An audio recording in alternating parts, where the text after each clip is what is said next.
Hey everybody, it's your buddy Beard Grizzly, and today, let it be known that this starts all of our comprehensive looking, or as comprehensive as I can make it anyway, into Shadowkeep. And of course I'm starting this a little early, but I think all of us know at this point, Bungie's got this habit, this really bad habit, of having these wind-ups, these narrative previews that exist. And that's actually what I wanted to talk about today. I haven't given my thoughts on a lot of things lately. I haven't told you even about things like Season of the Drifter, or even my thoughts on Season of Opulence, as they all kind of came and went, as they existed in our minds and existed in the game, and, well, it was all kind of a mixed bag, I guess you could say. I do intend on going back to a lot of that stuff, but I feel it important that I start everything on the right foot with Shadowkeep, and I don't want to have myself fall into the same trap I did before. So that said, even if I don't get a chance to write something up for a thing that's going on, I figure we can at least talk about it.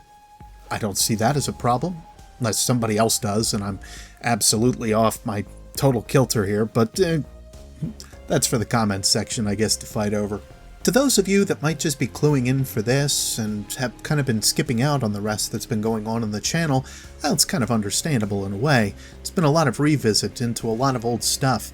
It's kind of funny because a lot of that old stuff actually has some things that sort of sparked my mind as we go into Shadowkeep or talk about this narrative preview that Bungie has seemingly put together. And now that we're a little bit into this video here, what is the preview even about? Eris Morn was never necessarily lost to us. She's always been around, she's always been fighting, she's always been trying to do her own thing. And there were always these hints, these pieces that existed through ships and other side lore that also kind of told us that, hey, I'm still here, I'm still doing my thing, and I'm actually over here in the Dreaming City, and you can't really stop me because I'm doing stuff for the Queen. We started to find out some more information about that, what Eris exactly was doing throughout all of it. And that's basically the whole idea with the narrative preview. So if you want the TLDR, that's the base idea. But how about further? We'll make this simple and just go point by point basically, or page by page when it comes to this narrative preview. I already have my notes written down into my personal grimoire and my personal notes, so if you hear any page flickering or anything, that's what's going on there. Other side note, I've just been voicing for the last 3 hours, so my throat might be a little scratchy. I'm drinking a lot of tea to counteract that, but if you hear anything off, that's why.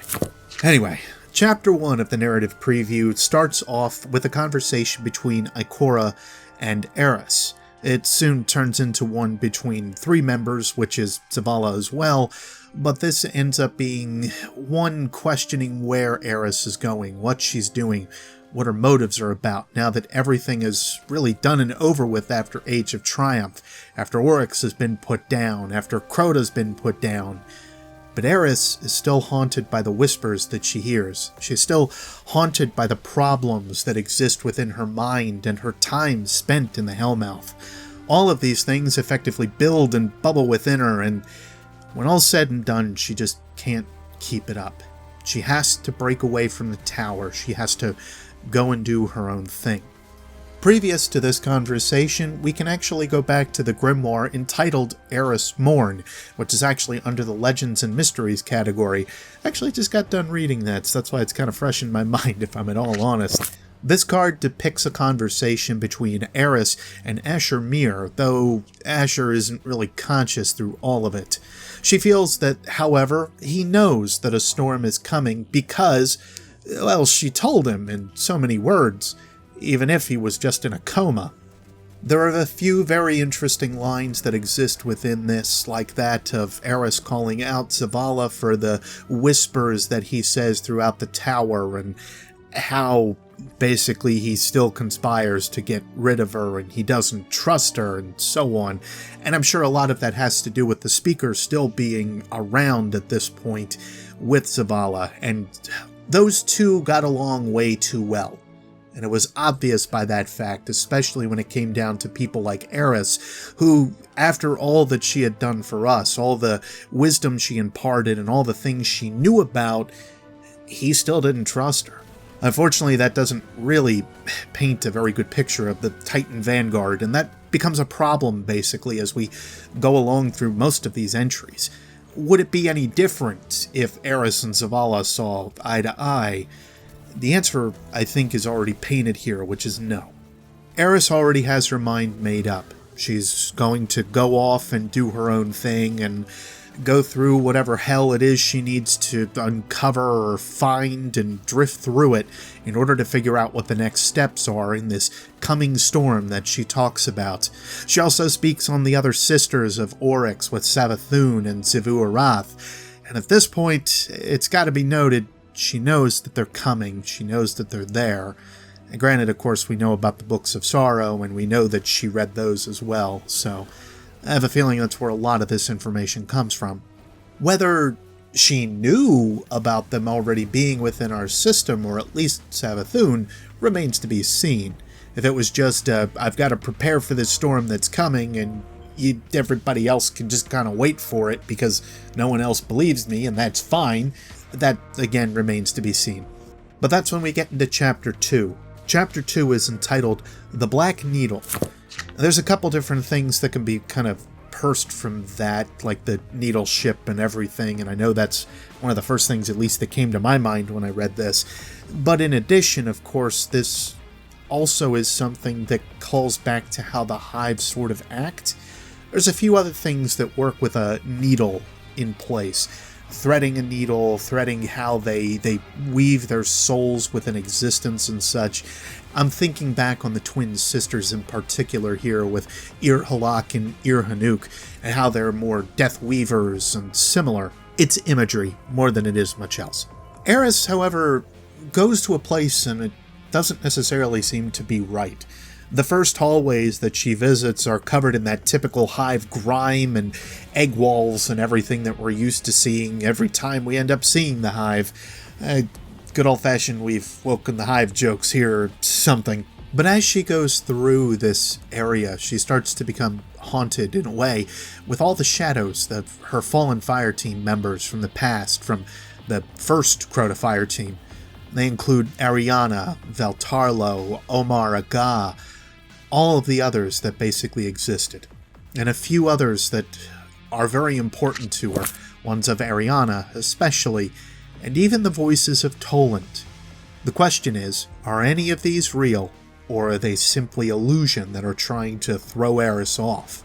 And of course she brings up the concept of this witch, which we've started to hear about a little bit more often than typical, and starting to also sort of muddy the waters in terms of what the witch may be about. We heard about it in Dust as well, after Lavinia ends up going through the portal in Cocytus, down to meet the Nine and such, and she pops up and suddenly she's there with this witch with a cup of bone. Well, is the witch also Savathun? Is the witch something else? Is the witch Dolan Karu? This is why this word, as a whole, is more vague and open to interpretations than usual. But here we get a little bit more of a sense that this is somebody that's very important, because after she's done with these visions, and after this other character or wizard or witch or whatever calls her a child of the hive and starts to make her doubt everything, Eris is whisked away into an ascendant plane.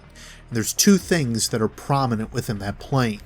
One thing that sounds very clearly as an oversoul, something very similar we saw in Crota's End, of course, hanging above Crota, and we had to shoot it if things went cuckoo crazy, so to speak. But the other is a light flashing orb, which we're probably all very familiar with at this point. We come to find out who that is a little bit later down the line, by the way. But Eris is not allowed a lot of time to herself. She's not allowed much time to think on her own. And I say this because the whispers and such that, even though she is just the only person that is there, these whispers seem to be causing her, of course, more pain and more personal anguish as she goes along. She hums a tune that's familiar to her, and it's not necessarily preferred to her to do so, but it keeps her focused and sane as she goes through this darkness. It was a tip that she learned as she went through the Hellmouth. But after a while, she succumbs to the darkness that is surrounding her, and she can't really move for too much longer. However, this flash of light that kind of overcomes her, and suddenly the voice of Toland is there to reassure her and help her along her way.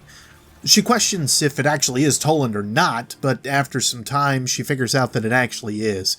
It's the general demeanor of how Toland is, and I don't think I really want to get into the voice acting part too much. I'll get to reading all of those at some point here. I have fun doing Toland's voice, just for an FYI on that one.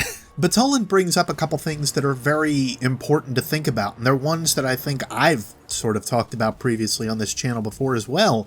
Ones that basically deal with the general hive machinations that exist and are, not just necessarily the death song that Toland was so infatuated with Iriut, the death singer. Toland is very interested about how easily the fire team otherwise that he was with was cut down between Omar, Sai, Ariana, so on. All of them didn't really stand a chance against the Hive, and he feels and claims that all of them were very fine light wielders. While this holds some semblance to truth, and I'm sure that there is, I would still argue to say that we've made a lot of technological advancements since then as well, and probably his perception and ideas have also fallen behind the 8-ball, so to speak. This is nothing to say that Sai and Omar and Ariana, Wei Ning, and any of the others that were on the fire team weren't fine light wielders, just to be clear, but again, I think the growth has sort of changed over time. But to get on with the point here, Toland actually gives a little bit of a tease to Eris and says, "Aren't you curious about what's below?" Suddenly she thinks about it a little bit more, and that's all that can fill her mind. But unfortunately, Toland's cut short a little bit, and she doesn't have a lot of time to think on the words that he generally says. They're still there, they're still with her, but suddenly she's outside the Ascendant Realm and hears a bunch of possibly guns clicking. Of course, thankfully, in Chapter 4, called A Friend in Need, Petrovenge is there in order to stop the Awoken from firing on Eris. And I think we get further confirmation, too, to those that are still curious on this debate, that it seems Eris is further an Awoken, mostly because of the conversation that is felt with Eris and Mara Sov as the century kind of carries on. Petra takes Eris to see Mara Sov. It's not the first time, or seemingly so, that Eris has been in the presence of the Queen. Because of this, however, Mara says something very important. "I would have been saddened at your passing." I'm sort of paraphrasing it, but I think that gets the whole point and idea across here. Mara, however, is very curious about what it is that Eris is looking for, and she's worried about the path of obsession that Eris is currently on. She wants to make sure that it is for good reason, and she has good intention of carrying on everything that she's doing. Otherwise, she feels Eris is going to lose herself, and this is again another piece that to me screams to the idea of Eris being an Awoken, and that's why Mara cares for her as much as it seems she does. After conferring with Mara Sov, both of them go away to do Lord only knows what at this point. But I think that actually gives us a little bit of a tease as to what was going on.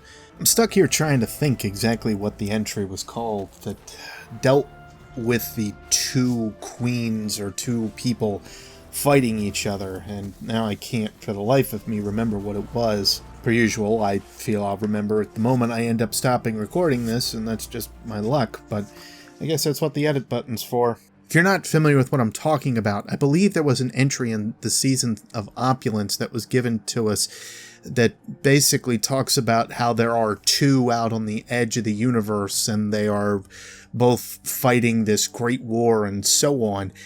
And it was kind of in debate, and I think it still very much is, on whether or not that is Eris Morn and Mara Sov, or Mara Sov and Savathun that are going against each other. Again, I can't for the life of me figure out what entry it was.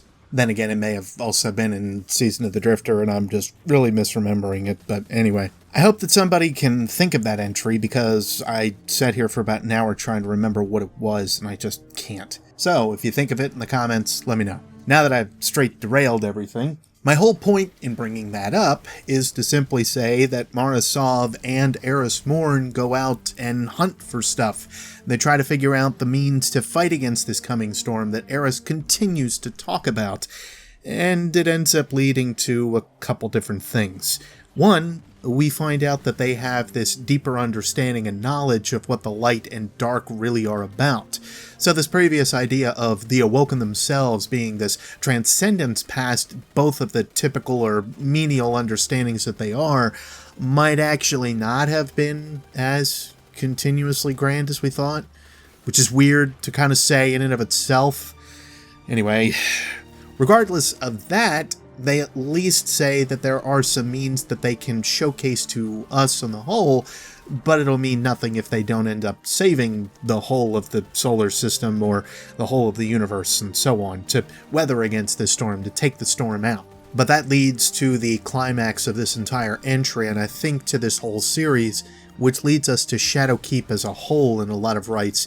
What they find out there on the edge of the galaxy, or what they find in some different bits and pieces maybe of the Ascendant Realm, is a chest that's covered over with a bunch of dead hive, and inside of this chest is literally written some scripture, some note, and it all leads back to the Hellmouth on Luna. Enter Chapter 5, simply called Reunion. Both Eris Morn and Ikora meet back up in the tower.